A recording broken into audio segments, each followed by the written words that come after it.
திருமூலரின் திருமந்திர பேழைக்கு உங்களை அன்புடன் வரவேற்கிறோம்.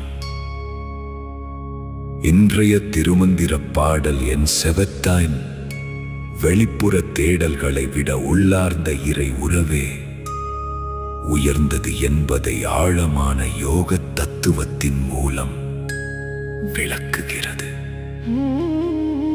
முதலில் பாடலை கேட்போம்.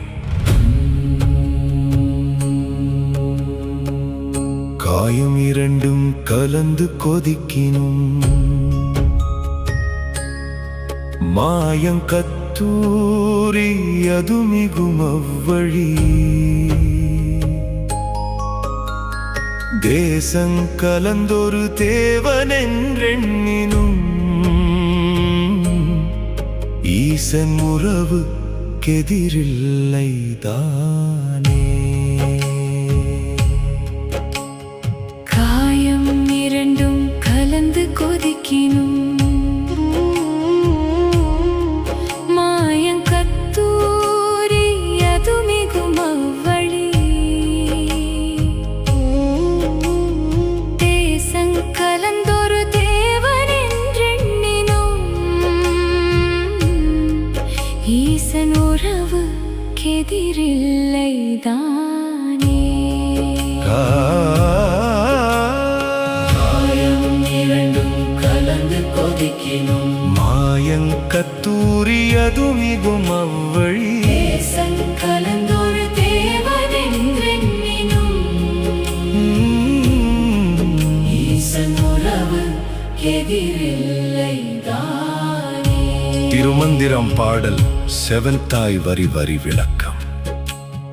காயம் இரண்டும் கலந்து கொதிக்கினும் உடலும் உயிரும் அல்லது உடலும் மனமும் அல்லது தன்னுணர்வும் இறையுணர்வும் இரண்டும் ஒன்றாக கலந்து தீவிரமாக கொதிக்கும் அளவுக்கு உள்ளான போராட்டமோ அல்லது ஆழமான யோக பயிற்சியோ நடைபெற்றாலும் மாயங்கத்தூரி அது மிகும் அவ்வழி அந்த கொதிப்பின் வழியாகவே உள்ளே இருக்கும் தெய்வீக வாசனை அதிகரிக்கும்.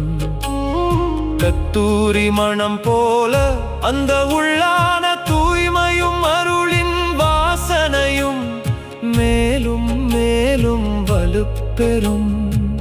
தீவிரமான உள்ளான உராய்வில்தான் உண்மையான தெய்வீக சாரம் வெளிப்படும் என்பதை இது குறிக்கிறது.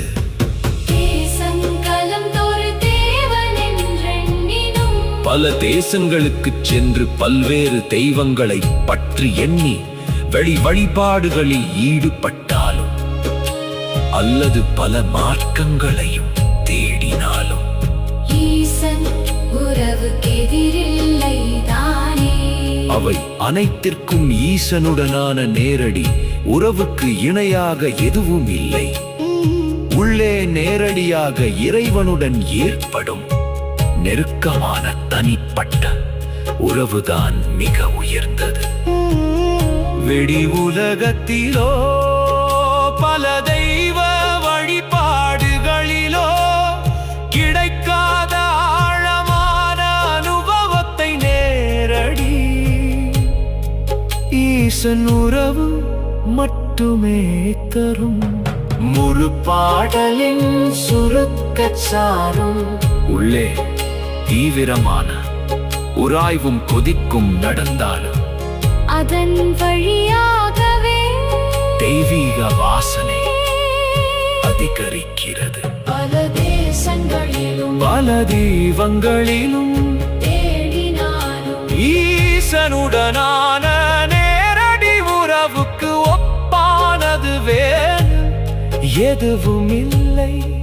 வெளித்தேடல்களை விட உள்ளான நேரடி இறை உறவே உயர்ந்தது என்பதை இந்த பாட அழகாக உணர்த்துகிறது.